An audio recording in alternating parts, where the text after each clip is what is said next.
Alors, la formule qu'on va utiliser pour les 2 prochaines questions, c'est sans doute la formule qu'on utilise le plus dans tout ce qui va concerner objectif de prise de vue. C'est celle que vous devez absolument connaître parmi toutes celles de ce domaine.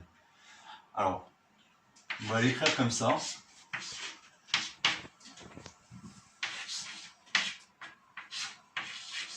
Et on va détailler un peu chaque grandeur. I, c'est la taille de l'image. C'est-à-dire, quelle taille fera l'image de la voiture sur notre capteur. O, c'est la taille de l'objet. L'objet réel, quelle taille fait la voiture en réalité. F', vous avez l'habitude, c'est la distance focale. Et D, c'est la distance de l'objet. C'est-à-dire à quelle distance le capteur se trouve de notre voiture.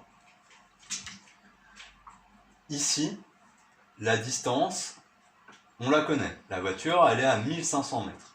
Et on va nous demander deux choses, la hauteur de notre image sur le capteur et la largeur de notre image sur le capteur.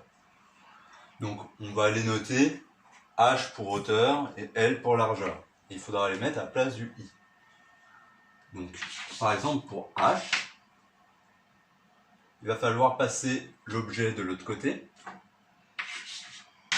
F' fois, et du coup, au lieu de mettre toutes les dimensions de l'objet, on va mettre la hauteur de l'objet. On va noter HV pour H voiture. On va diviser par D. F', ça vaut 1420 mm. La hauteur de l'objet, c'est 1 mètre. Et la distance, c'est 1500 mètres.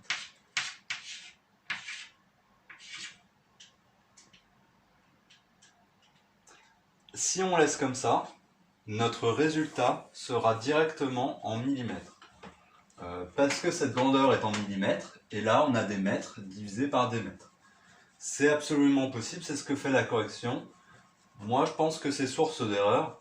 Mieux vaut tout mettre en mètres, et pareil, il faudra rajouter un 10-3 ici. On fait le calcul, et on va obtenir la grandeur souhaitée en millimètres. La calculatrice, je ne vais pas le faire ici, vous pourrez vérifier les calculs. Et pour la largeur de l'objet, exactement pareil.